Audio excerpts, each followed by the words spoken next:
Welcome to the Elliott Confidential Podcast. My name's Aiden, and today we're talking about Germany while living in Paris, because we don't like French people. We don't like French people? Yes. But we're... Straight The up. reason we're not talking about Paris is because we've just gotten to Paris, Yeah. right? No, those Frenchies, they're real feisty, though. Yeah. Question of the week. Because we have so much to get through, we'll just start with a question, which is, Aaron, you know what our question is. What is the buggiest place you've ever been to? We've experienced a lot of buggy destinations. I think the three is Paris this time of year. Then there's Eastern Germany, especially northeastern Germany. And then there's Red Center in recent memory. Red Center, Australia. Red Center was crazy. You weren't even there. Amazing, but too many bugs. Well, tell us about the buggiest destination you've ever been to. Most bugs, biggest bugs. I heard that the state bird of Alaska is the mosquito. Tell us all about it. This time of year. Now, when we got to Paris, we got into an apartment, and most apartments in Paris don't have air conditioning. So we opened the window up, and the mosquitoes all came in, and I don't know. I think you have the worst bites. Yeah, You're covered in mosquito I woke bites. up at about 5:30 a.m. covered in bugs, and I frantically ran out of my room to rub the mosquito repellent on it on my arm. Yeah. Mosquito repellent, it kind of works, and it smells awful. Doesn't So I smell had to good. go to sleep smelling awful. Show and tell. Oh. No, I don't want to smell it. It's terrible. It's awful. Thank you, Aaron. Yeah. But we want to talk about Germany. Yeah. No bugs, but we want to hear your bug stories. Yeah, Please tell us your bug stories. Even the French mosquitoes are feisty. It's just a thing here. Everything is, why you want this? And then the mosquitoes come in and they're like, why you want me to not bite you and make you feel pain? Our podcast is going to be kind of a lightning round because we've been to so many places in Germany, mostly in Eastern Germany, but also Western Germany. We should just start with some photos here. This is Walsheim, which is near Karlsruhe, and that was where we kind of left off in our last podcast. It's been a while. Sorry about the long delay. And it was, look at this. This is a beautiful day here. We were walking through the countryside. This is most of the area here in the country is like castles on hills and everything like that. They have really nice, kind of a natural preserve. I'm going to be writing about that in my coverage, but we wanted to show, we wanted to show some photos of that. And Aaron, you and I actually had a chance to walk through some of the orchards that are just starting to have like ripening fruit on them. Yeah. So this photo right here is when we were in Walsheim, but the previous photo was actually taken, I believe, in Anweiler, Look at the which grapes. is I know. Okay, Look at let's those. go Those straight are to the some grapes plump here. grapes. Yeah. These grapes actually, this photo was taken a couple of weeks ago, but by now the grapes are looking much darker and are ready to be harvested. It's a wine growing region. It's a wine growing obviously, region. yeah. Yeah, and do they still stomp them with their feet? I think that sometimes they do have those ceremonies, but that's not for commercial things. Yeah. But we did stop by something called the Ölmühle, which is the oil mill, and they all make various types of oils. Yeah. Do you remember that? Yeah, so this guy, we were on our way out of Western Germany, and we decided to stop by his oil mill. It's just a modern oil mill, and what he does is health oils, particularly. Yeah. So one of the things that they specialize in is black cumin oil, but they do all sorts of local oils. One of the things that is well known also in that region is pumpkin seeds. Oh, They do chestnut oil. Yeah, too. rapeseed oil. Yeah. And while we were there, we ate horse feed. Okay, this is what he's right here in the pail. Yeah, That's we what tried a they little bit of call that when they're done extracting the oils. Yeah, the And leftovers. it's like all dry. right? They give that to horses to eat, and we're like, Yes. I liked it. Well, then you're going to jump to the next place, Spreewald, which is in Eastern Germany. Now, we're going to show you on the map where we went. This is, and Aaron is going to create a really beautiful map. Thank you very much. It's a beautiful map, And Spreewald is up in Eastern Germany, and I had to start with a beautiful sunflower. Yes. This is when you drive through Germany at this time of year, you see these beautiful fields filled with sunflowers. And they attract lots of insects. And also there's a lot of, so in Spreewald they're well known for pickles, but they're also well known for just Sauerkraut. these on sauerkraut, canals, Yeah. and lots of. It's a very marshy area. Yeah. Very good for bugs and storks. Yeah, storks. Sometimes the sunflowers will face the other direction, and you can like walk through the fields and feel singled out. Yes, they do. Well, the sunflowers don't turn. They just are always facing the same direction. Yeah. But they're watching you. They're constantly watching you. It's like Plants vs. Zombies reference. That's right. Okay, here's speaking of marshland. This is when we took a tour through one of the bioreserves, and Aaron is going through one of the locks here. And Yeah. We called that canoe the Greta boat. That was our why is nickname it called for the Greta boat? while we were going through. No, that's not the Greta boat. If you want to die, that's the Greta boat. Here's Aiden trying to open one of the locks, and Yeah. there's our guide there. How hard was that, Aiden, to open the locks? Not very hard. No. No. She said that usually you get paid to do that. I didn't get paid. Like kids will be there. They'll ask for like 2 or 3 euros, and then they'll open it up for you. And you don't have to get out your boat. That's overpriced. It's really beautiful in there. Look at. I would have liked to get like 2 or 3 euros Here, for that. this looks okay. I'm old enough to drink here, I'll- and the beers there are cheap. We'll settle up later. This is really beautiful. It looks almost like I don't know, like the cypress forests in Florida almost, but Yep. that's the tip of your kayak there. Yeah, I actually compared this to Florida with our guide, and our guide seemed offended by that. I don't think she liked that. Florida is beautiful. Yeah. This whole area was settled by Slavic people, and they speak their own language. It's very Sorbian. It's fascinating. But they built everything along the rivers, and some of these places can only be accessed by river. Yeah, and they all have thatched roofs, and they actually have a fire department. Yeah, On the water though. It only operates. Yeah, so boats. it's a little city that you can only access by boat. Yeah, and Fascinating place. funny enough, the fire department also had a thatch roof. So Ironically, yeah. They built it ironically. they're gonna use that on themselves. One Yeah, of these right. days. Speaking of thatch, storks. We saw a lot of storks. Now, when I have not been to Europe in a long time. Like, I haven't lived in Europe in a long time. But this was stork season, so there's storks everywhere, and they make a peculiar sound. It's like the alien sound you hear, like a predator. And anyway, but they're everywhere, and these are the young baby storks here. Yeah, very good. We stayed in a barn. It was a hotel that had been a converted barn, but they were really into sustainability. Can't wait to write about that. But in the back, they had a garden. I don't think you got to see it, but Aaron and I had a tour, I walked through it. and took a peek. it's all just like ripening fruit. That was in Spreewald. That was pretty insane. Was that the vegan hotel? No, it was not. But these guys were very serious about creating something that was sustainable. So if you're really into sustainability, this Spreewald area in Eastern Germany is definitely a place. This is Putbus.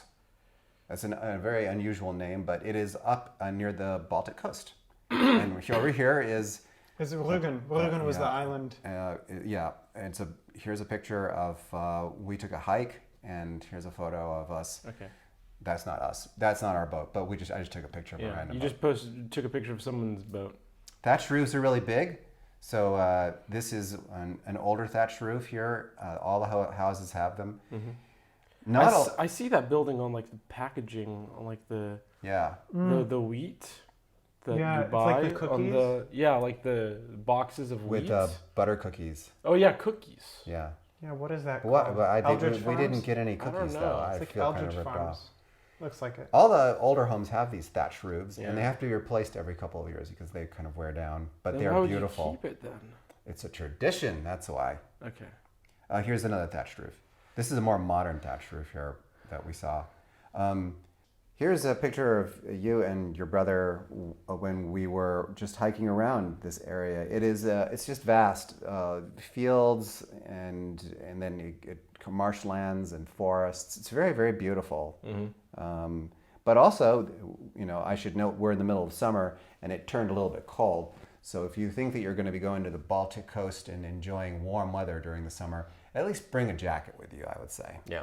Here's a picture of what I was mentioning, the fields and the marshes that kind of like you can see. It's like this all over the place. It's really, really beautiful. This is the view from behind our or houseboat. No, that was These the are- boat that we decided not to sleep in. Oh, that's right. You guys had the possibility of spending one night on a smaller yacht. It was not, I would say, a boat, and We decided against it. not to do that. Yeah. Okay. Ahlbeck is an island that is right up on the Baltic, and it is known for its many Jugendstil Art Deco homes. And it's a very popular vacation area for people coming from Berlin. So it's kind of a locals place, but very beautiful and very historic. And here's you, Aiden. We took a bike tour. Yeah, we took a very fun bike tour around all the houses. I remember they were telling us about how some of the big houses were owned by Jews in the area that got kicked out. Yeah, that's true. And she told us that they got kicked out by the Nazis, but then at the end of the Nazi regime, they gave it back. They were like, she was like, don't worry, we gave them back their houses. Yeah. Keep in mind, this is in the DDR. Is it Right. DDR? It was East Germany. Yeah, so it was easy. They didn't want their houses. They were So like, they're like, no, no, just East keep 'em. Germany Just doesn't keep like 'em." it yet. Here, you can have it. Some of them are quite beautiful. Yeah. This was one of the more famous ones. And you can see these little cabanas here. Those belong to the guests. And you can also rent them. And you can walk. We walked to the Polish border. Aaron, what did you think of that? That was kind of an interesting thing. It was cool to be able to walk across the border, actually. They had a cool little promenade that would take you to Świnoujście. Świnoujście. Yeah, Świnoujście. Tak. Something like that. Anyway, it was pretty cool. I mean, seeing so much, it was just the multilingual sort of aspect of it, because really this area is there's only Germans there. Only Germans, and particularly Germans from Eastern Germany, from like Berlin, maybe Hamburg, but really it's a very locals destination. So to see that, and then Polish people from across the border, Świnoujście is a much larger city. That was very interesting. I haven't seen something like that in Eastern Germany before. So that was cool.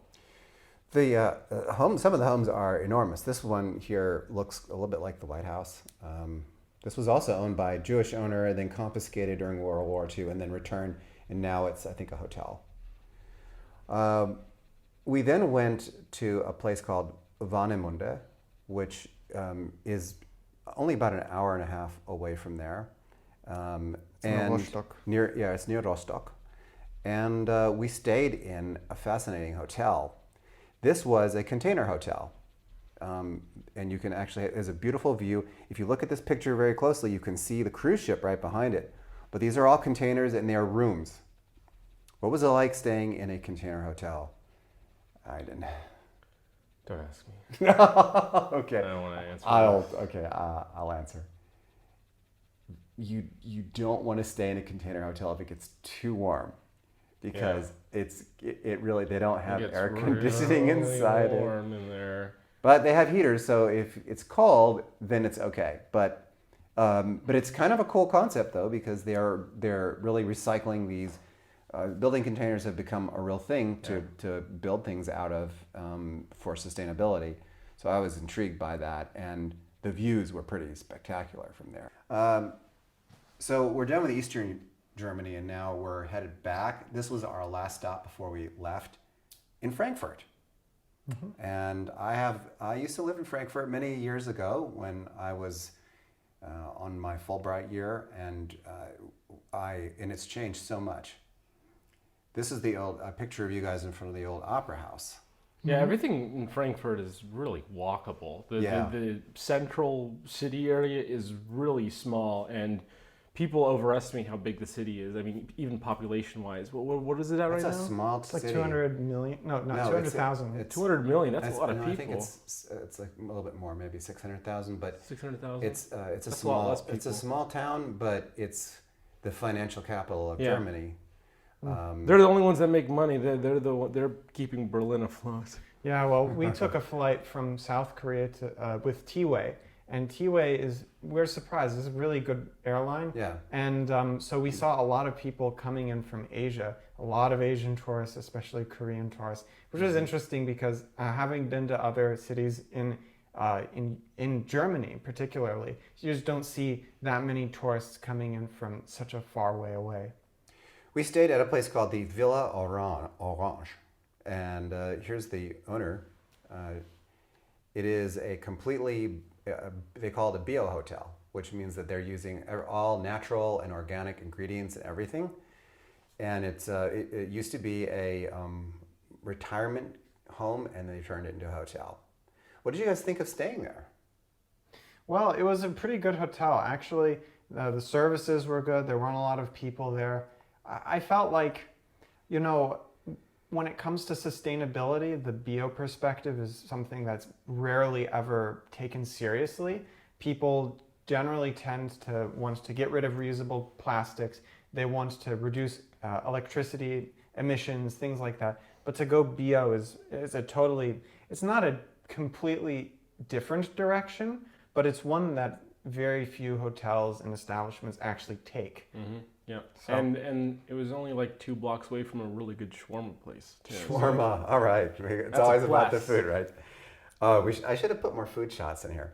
Yeah. This is actually The grape shot though, that one is The grape- plump yeah, grapes. close That's, enough. We had the opportunity to drive an EV through Germany. This is probably worth an entire podcast. Here's a picture of Aaron inside the EV. Yeah.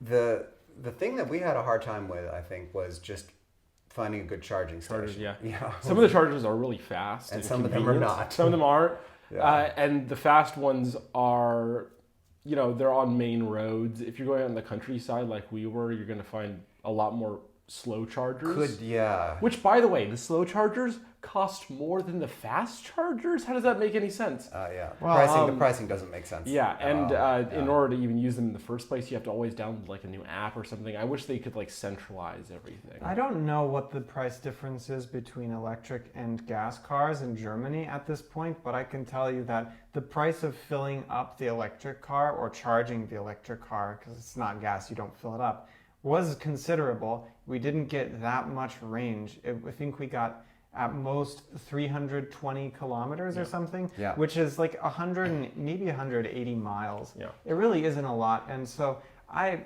felt like that was you got some range anxiety with that. That's Reichweitenangst. And also there's a learning curve, because learning how to use these different charging stations takes a lot. You need to, in some cases, you need to have a special card. If you don't have that special card, then you need to scan a QR code. We had an experience when we were in Hamburg where they had a QR code, but it just didn't exist. So what you had to do is then look up on the internet and unfortunately there are websites that are German only where they say, oh, you have to download this app. Oh, and not in a and very not clear to, way. Not to mention graffiti. Sometimes the graffiti would cover up the QR code. That happened in Frankfurt. Exactly. And so you have to download a special app, and then you have to put in your credit card details. It is really an ordeal sometimes getting those things working. I was actually surprised one time we had to use a Tesla charger, and I didn't know how much of an ordeal that would be. Yeah. But I spent probably 15 minutes fidgeting on my phone figuring out what they needed you had to in order register. for me to be able to actually pay for us to start using the meter. Yeah. So really, it's if you have never used an electric car, it's going to be a learning curve, and if you've never done it in Europe, It's even more of a learning curve. yeah. And I'll point out as well that in most countries it actually does make total sense to go electric because it's really cheap. But electricity in Germany is really expensive because there's no nuclear power plants. Yeah. There's also No, they have nuclear. No, they don't have. they don't have any nuclear power It's all plants. wind. Yeah. And they're getting rid of a lot of coal Coal power plant, plants yes. and gas power plants. To be more sustainable. To be more sustainable. So now it's all wind, solar, which are really expensive. But if you're in the U.S. or in other European countries, it's way cheaper. Like especially in the Nordic countries where they use a lot of nuclear energy, but they don't like nuclear energy in Germany at all. So I would say I enjoyed driving the EV. It had some good pickup. This was a Skoda, as they say, and it drove just fine. It didn't really have that much range, but it had a lot. It was fun to drive, and it got you there. And when you got down to 20% battery, it would start screaming at you. So that was, you don't want to get to that point. If you are going to use an EV or rent an EV while you're traveling in Europe, make sure that you have the registration done for the charging stations, and make sure that you configure the nav system so that it finds the closest fast charger, so you don't have to wait around for 6 hours. If you can do that, and if you're not driving too far, like we drove pretty far through in Germany. And it was not quite as 8-hour bad. drives in some cases. We thought it would be worse than it actually ended up being, given how much we were driving. But it was still a lot. But if you're going to stay in just an area, a smaller area, then you're going to be absolutely fine. So I would recommend it for that. But if you're going to do long distance drives, make sure you got all your ducks lined Let's be up. clear. All of our gripes here are for the 8 to 10 hour drives. Yeah. If it's lower than that, then you're going to have absolutely no problem. Yeah. But overall, we spent a whole month in Germany. Where would you guys go if you could go back? Which places would you go back to? Western Germany. Western Germany, yeah.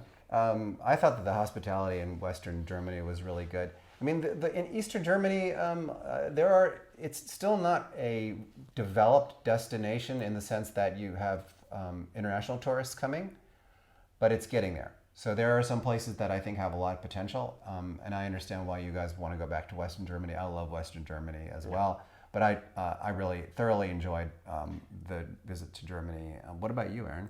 I really liked Hamburg. Hamburg was one place that we stayed at last year. So Hamburg, you liked Hamburg? Yeah, I like that. I think that if I could, I would spend more time there. They have really good food there. It's a really cool urban destination without being too, how can I say, gritty. It's not as gritty as here in Paris. Yeah, we went on a walk today. Well, to be fair, Yeah. when we talk about this on the podcast, they've cleaned up the city quite a bit. And the locals hate it. Yes. Like, do you guys just not like fun here? Oh no, we're gonna get to Paris. Don't worry. Eventually. Paris, Like, literally, the We'll streets get are to- clean, and the guys here, they detest it. They hate it. Is that what they said? They called it the detest it. Disney-fication. I'm like, Disney's clean. No, they did. They clean that place every day. Yeah. You guys should. I mean, I'm gonna hold my thoughts for the next podcast. Yes, that's a good idea. I would go back to the one destination I would go back to in Eastern Germany in a heartbeat is Berlin. I love Berlin. Berlin is great. It's got those wide streets, really good food. People are very nice. Love Berlin. So if I went back to, in fact, I would say Berlin is probably my favorite German destination, period, because it's just Yes, it's got raves. Yeah, it's the techno waves. Yeah, it's my favorite. Who knew raves didn't make very much money? Do not forget, please, to answer our question, which is, what's the buggiest destination that you've ever been to? I'm thinking about this even now as I'm trying to itch all my mosquito bites that I sustained last night in Paris. I know that you just feel immense amounts of sympathy for us suffering here in Paris, but our apartment is filled with mosquitoes right now, so it's not that pleasant. Don't show them. Don't show them. Pleasant. It's really bad. Don't show them. It's everywhere. Anyway, Yeah. so glad you joined us. We'll be back next week. Promise next week we'll be back with another episode, and we'll be talking about Paris and Greece. Yes, we made a stop in Greece before we came here. I know it's been a long time. Sorry. Anyway, don't forget to answer our question, and we'll see you next week. See you later. Ciao. Bye.